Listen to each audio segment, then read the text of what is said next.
Hi, Donna. It's so nice to Good. be here with you again, my beloved Donna, a teacher, a friend.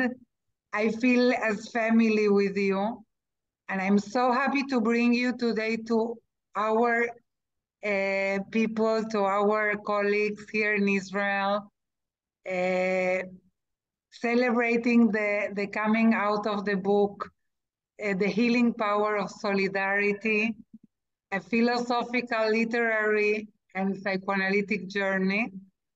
And of course, as you all know, Donna couldn't read it in Hebrew, but he got acquainted with some of it. And we will flow through some of Donna's ideas and try to combine them with some of the ideas in the book. So first of all, hello and happy to see you again, to meet with you again. And And for hello me, to you. Mhm. thank you. Go on.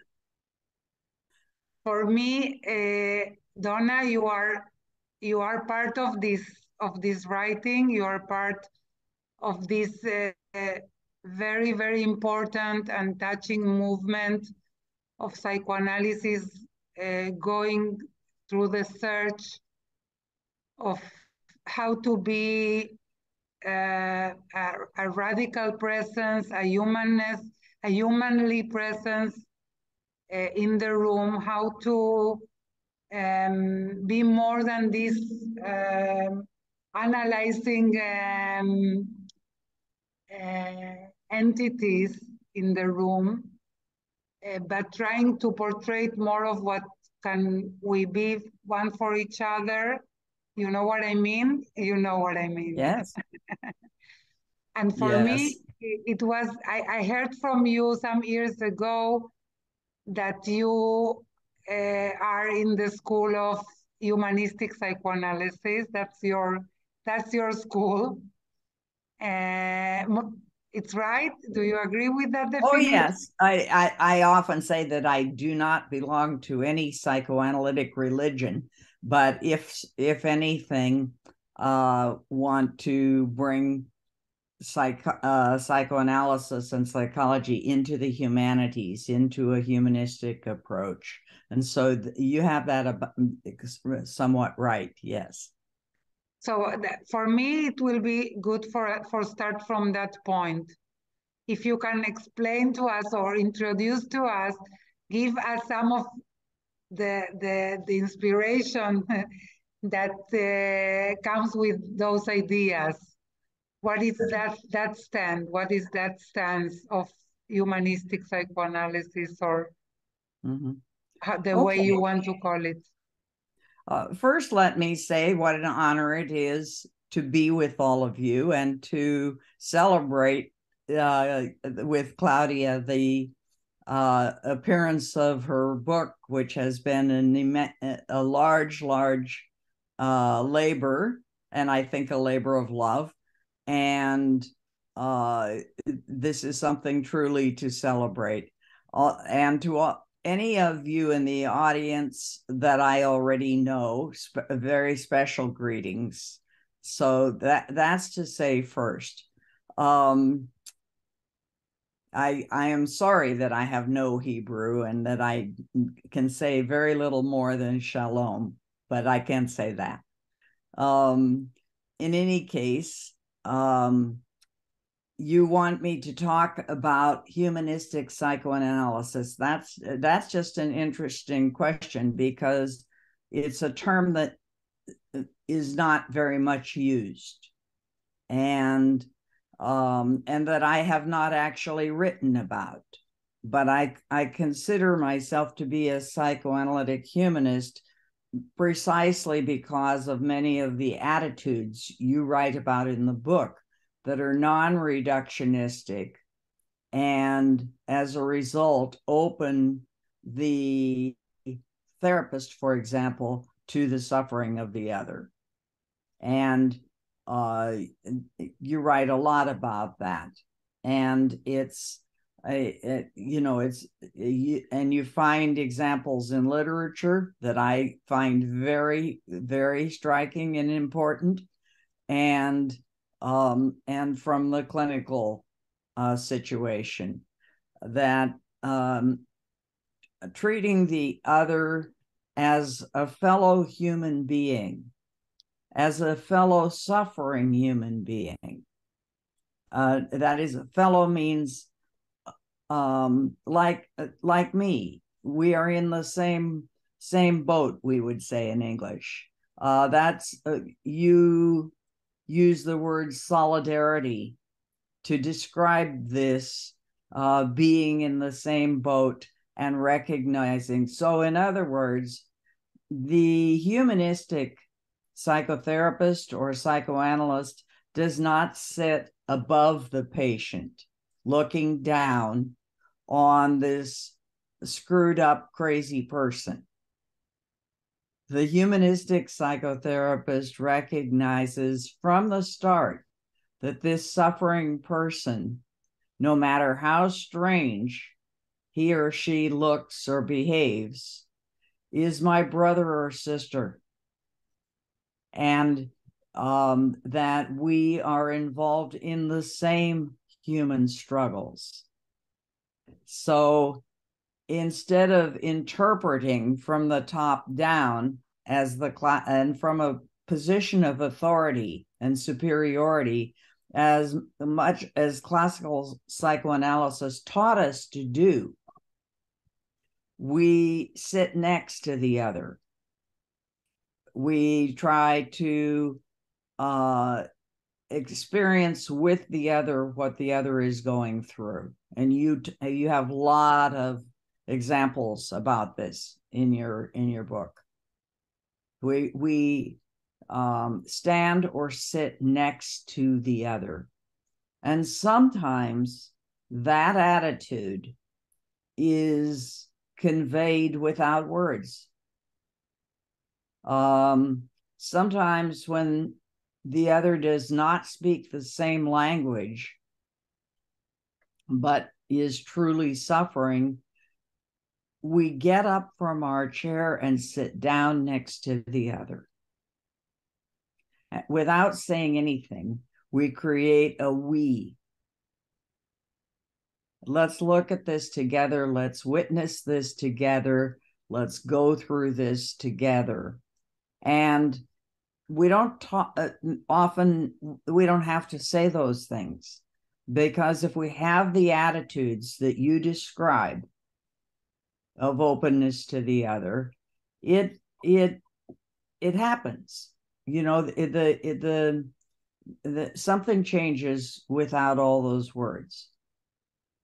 I can tell you an example from my clinical life of a woman who came to me with severe scleroderma that was eating her out from the inside and really destroying her. She will ultimately die from this, but it's made her very, very disfigured.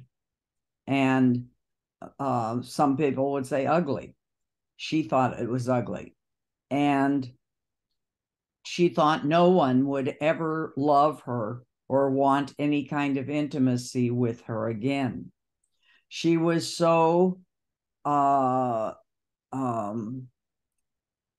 disabled by this that I had to help her with her coat on and off when she came in, and help her to lace up her shoes when she left every time. And this was always without any speaking about it. We never talked about any of this. We just did it. And at the end of 7 years of hearing all the miserable encounters with doctors and medical procedures and feelings of rejection from friends and everything, I mean, she was a very, very good guitarist, and her hands were so disabled that she could no longer play the guitar. But anyway, when she left me after 7 years, what she said to me was, "Thank you for helping me to accept my illness."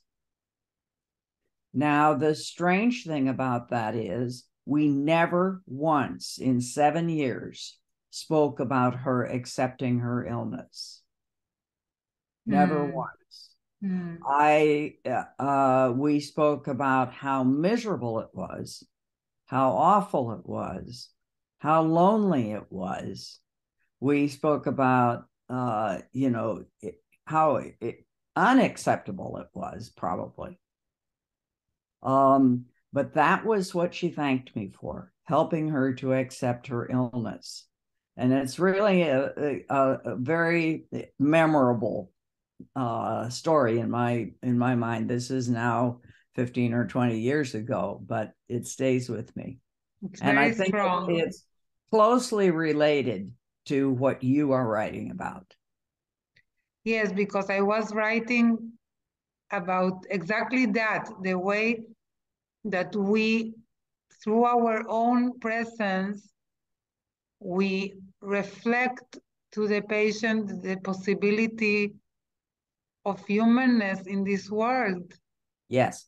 It didn't disappear. We can still believe in it. We have this amazing opportunity to show that to other people through our presence. Yes. That's exactly your example. And I can really identify with that. Especially when I told you once in my experience in the Ukraine border with the little kids, I couldn't communicate with them in Ukrainian or Russian. I don't speak those languages, but something, and with the mothers which were very, very frightened and confused and terrorized and really so traumatized by all this. And I felt that through the eyes and the hands and the holding for them their packages, and through hugging them at the end or running with them to the bus. Something was being, portrayed to them as the existence of some humanness still. Exactly. You are affirming their humanness just by the way you are with them, that they still matter. They still have dignity. They still have humanity, no matter how miserable they are. I think that's this amazing, is often, sorry, you say. It's often how we sit with someone who is dying, and we hold their hand, and we don't, maybe we talk, maybe we don't, but it's that they are still human. They still matter. They still matter to you or to me. These are really important things. For me, it's like you open this road, this path for me to walk, for me as a woman in this profession and in this world. And your ideas and others who were in the same path of this kind. But I'm thinking about the courage it took from you. I don't know how did you know how to go through this, how to take this way, because we're talking about some good years ago, right? You had a good teacher. I know that you always speak about Bernie Branshaft, which was an amazing presence for you. Maybe this kind of presence that we are talking about. And George Atwood. And George Atwood. George Atwood is probably the most important teacher for me. He's only my age, and he is afflicted with terrible Parkinson's now, and it makes me very sad. But he and I used to, when I was, just starting out, he was my first supervisor, and then we became each other's supervisors, and we helped each other for years. But his attitudes toward patients are very much what you are describing. It's very hard to put into words, but if he's on the telephone with you, which he often was because people consulted him from far away, you know, he is so present, so intensely present, that all by itself makes a difference. I can't explain the quality of the therapeutic voice. And when you're there, it's his whole being, but it comes through even on the telephone, the quality of attentiveness and caring and everything. It isn't even so much what he says, but this sense of solidarity, to use the word that comes so often in your book, presence. It's never from up there. He wrote and talked a lot about his work with people that were psychotic, that were called schizophrenics, and it was amazing how his determination to stay close to them was the thing that mattered often. And it often took a very long time before he would find the right word or the right response that would unlock the trouble that caused them to be so suspicious of the world, or to have the idea, ideas that we normally would call crazy. But because he could stay, it was the same idea with Kojut. Yeah. Once you were right there and stayed there, that person no longer looked so crazy to you. Exactly. And I often had patients ask me, and I think most clinicians do, am I crazy? And I would say, well, I don't think so, but let's see what is making you ask me that. What is it what's going on that makes you ask you that question? Yes. It's beautiful that I asked you about you, and you answered me about Edward. That it's part of the beauty, you see, that you can still be so generous. I forgot the question about me. That's I think the topic that we're discussing is so interesting that it goes where it goes. But I think in part for me, I'm like many therapists, trying to give others what was never given to me. And it's a very long journey to find how to do that, and to find some kind of satisfaction in your life that at least you can give.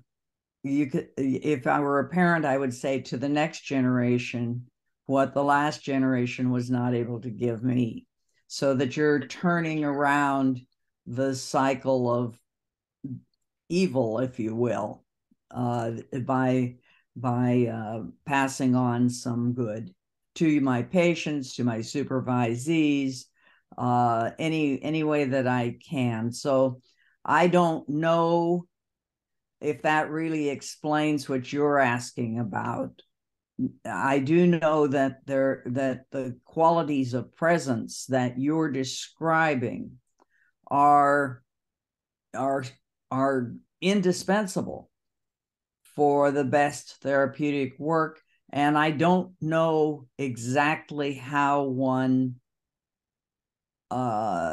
gets that, except by being exposed to people like George Atwood or Bernie Bradshaft, who was relentlessly determined to stay with the patient. So I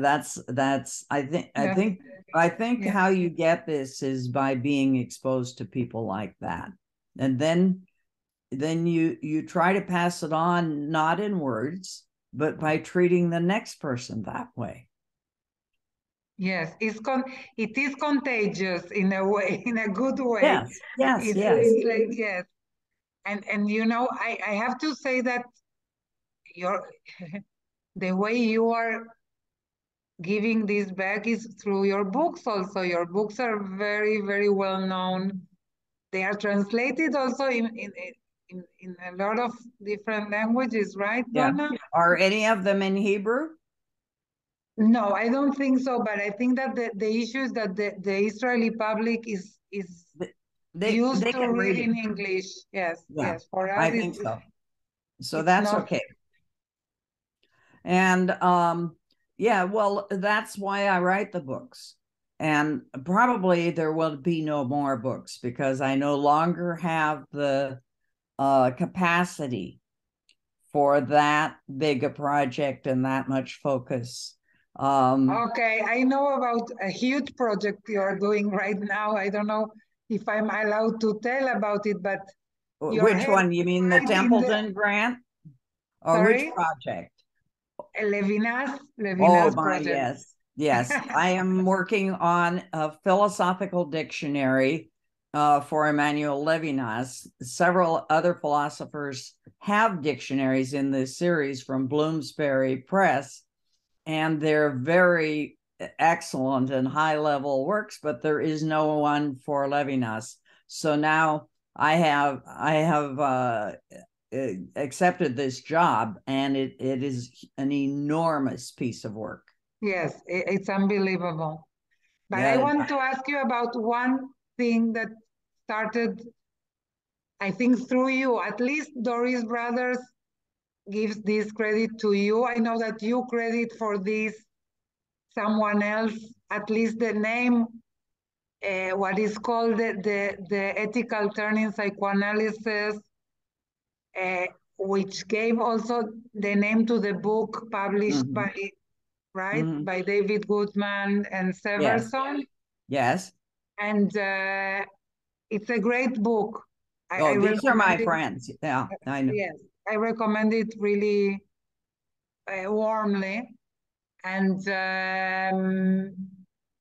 in this book, Doris writes that it's your idea to call it the ethical turn in psychoanalysis. You say that Sarah Baraitser wrote about it in a paper in 2008. Do you remember that? Yes, yes. I think that what she was up to was the return of the maternal to psychoanalysis. Yes, and she was connecting that, with a real shift. I don't remember whether she actually used the expression, the ethical turn, and I have no idea where it comes from. I doubt that I invented this, but I found it in her paper. You are right. Yes. Okay, well, maybe not a big declaration. It's like part of a sentence there. Yes. And somehow you picked it, you took it, but maybe that's what happened. I actually don't remember how this all started. You gave it a very profound meaning through the work you did and you do with Emmanuel Levinas and with Gadamer. Yes. Etc. Yes. So yes. Maybe you want to say something to our colleagues here concerning the ethical turn in psychoanalysis. Well, yes. All this conversation is about that, but maybe you can say something more specific so people can understand. I think it has more than one form. I mean, one thing about psychoanalysis is that it has claimed to be non-moralistic, non-judgmental, and so it was sort of taboo to talk about ethics. But to say that psychoanalysis is taking an ethical turn could mean describing psychoanalysis more in the terms that you are doing about solidarity, which actually is a very big idea in Levinas, in the later Levinas. He uses the word very, very often. But it also has come to mean in American psychoanalysis, particularly an interest, a psychoanalytic interest in the social world. So we are getting a lot. If you look at the American Psychoanalytics program this year, we're getting a lot about race and racism. We're getting a lot about gender and gender variation and how that, what the meanings of all of that. We're getting a lot about injustice and inequality. So all these kinds of things have now become front and center in American psychoanalysis. I can't really speak because I haven't been reading the Europeans very much lately, but I can certainly say that if there is such a thing as the ethical turn in about the last 5 to 10 years, it has just exploded in American psychoanalysis with no help from me. So it's just the response of many, especially the younger psychoanalysts, to the world we're living in, and saying we're not going to be isolated in our little old offices and consulting rooms while the earth is burning up, while the people are being destroyed by bias and historical bias and inequality of opportunities and horrible living conditions and so on, and wars, for God's sake. So all of that now, when Ukraine was invaded this year, the response among psychoanalysts was immediate. They started contacting people in Ukraine and starting little study groups with Ukrainian psychologists and therapists. It has become, that's one whole thing. There are many aspects of what goes on in the psychoanalytic world now that I would say are part of an ethical turn, if you will. That is a turn to the other. It means that we're less self-absorbed and more interested in the other.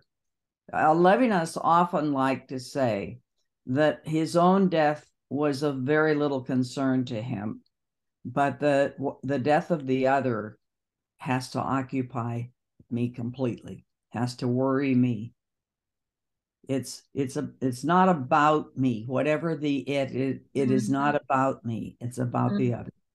And that I would say is the enormous shift that constitutes an ethical turn. If you want to understand what the philosophical idea is, in simple words, it's not about me.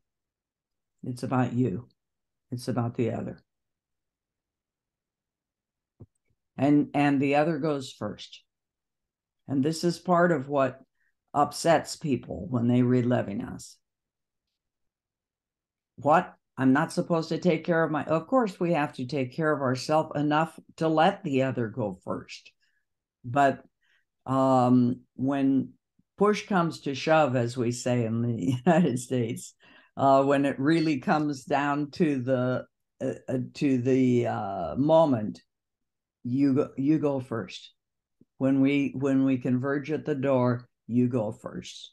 When there's only one piece of bread and we're both starving, the bread goes to you. Wow, that's a really hard demand. It is. It's a very hard demand. It's really hard. And I think that's what the ethical turn is basically about, is that really hard demand. Yes. I think that the book, in a way, was initiated by the idea that we have to address this issue, that the ethical cannot be only the ethical code of the psychotherapist who forbidden to do this and that, and just this, the formulation of different do's and don'ts, that cannot be the ethical issue. That was the ethics for us. And I think that these last years are bringing these new questions to the area. Okay, this is the base of the book. I'm using the opportunity to show that the book and the picture behind me are with the same draw, because this is my father, my beloved father, that I always talk about him in my lectures. He did this painting for me. And so people can see it, because otherwise they won't. I think that's wonderful. But the book was oriented to that, to say how this inner move of sending our hand to give our hand to the other has to be part of what we do in the therapeutic world. Mm-hmm. This is part of the cure. Mm-hmm. Cure cannot be an intellectual thing that we do through combining different understandings, concepts or interpretations. It should go through the deep feeling that there is someone recognizing my suffering and being with me there. Okay, yes. I have one of the chapters, the one that you didn't read, but I hope you will someday, is I quote Erich Fromm, which is very close to these ideas, some good years ago, before. And he speaks about the importance of solidarity in the therapeutic encounter. And he says it's this way of being towards the other, which makes him feel not alone anymore. You are not alone anymore. You know, I think the old way of being very invisible in psychoanalysis, you sat behind the patient. The patient couldn't see your face or your reactions. Expressed a separateness and a superiority and a knowingness that is often not helpful. I'm not saying we should never use the psychoanalytic couch. There are times and moments for that, and patients for that. But I am saying that for many of us, the expression of our basic attitudes is something that people actually need to see. One time I had a patient who had interviewed several other therapists before she came to me. And after we were working together maybe a year or something, she said to me one day, "Do you know why I chose to work with you and not the other people that I talked with?" And I said, "No, I have no idea." And she said, "You make faces." Now, to make faces in English is a very strange expression, you know. Yeah, and all.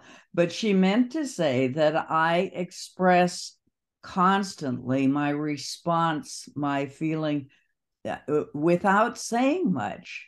You know, if she's telling me something sad, I look sad. If she's telling me something funny, I laugh. If she's telling me something, you know, my face is very expressive. I now know that. I didn't know it before she said that.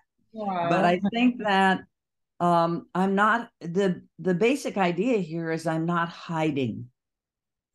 I'm not hiding behind neutrality and anonymity. I'm not pretending that I don't share the same human experiences. In fact, I'm showing her without even saying anything that I am with her.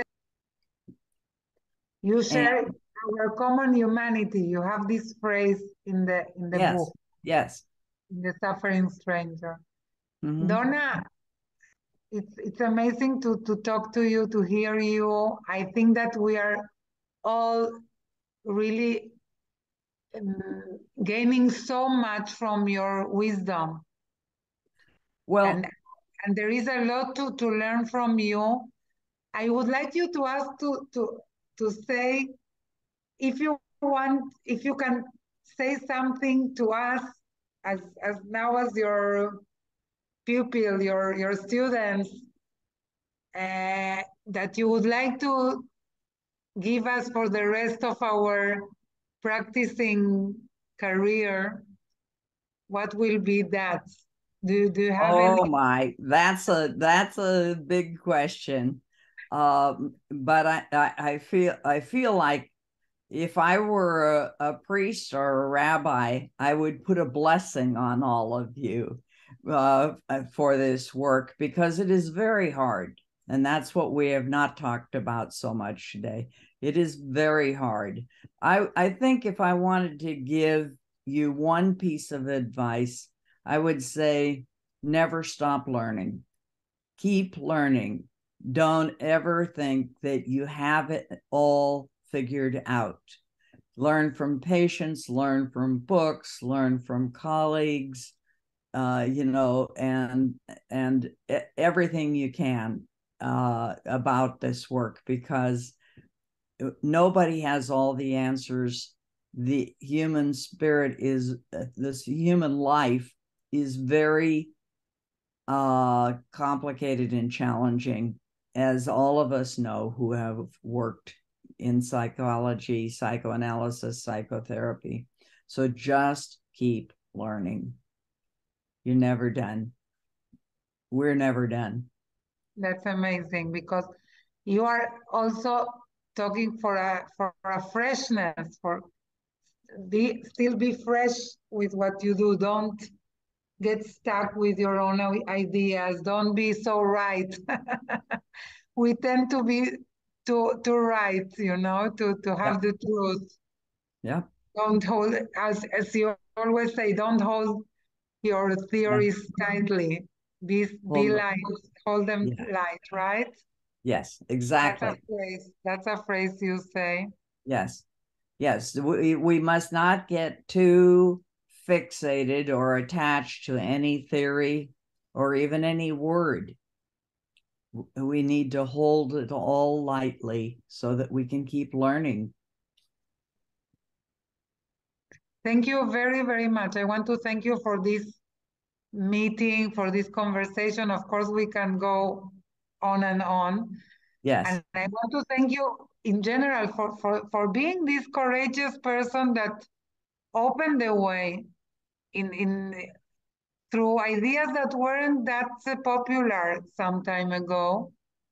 Now it's like more obvious to speak this way, and there are books of yours and other very, very good people doing this, but I think that you need a lot of guts to open this path. So thank you so much. Thank you for a pleasure. It was a pleasure for me too. Yes. And I'm very happy that you are part of the celebration of this book. And it is a great pleasure to be a part of the celebration of your book. I'm very happy for you and for the people who will read your book. Thank you very, very much. I love you, Donna. Bye-bye. Bye. See you.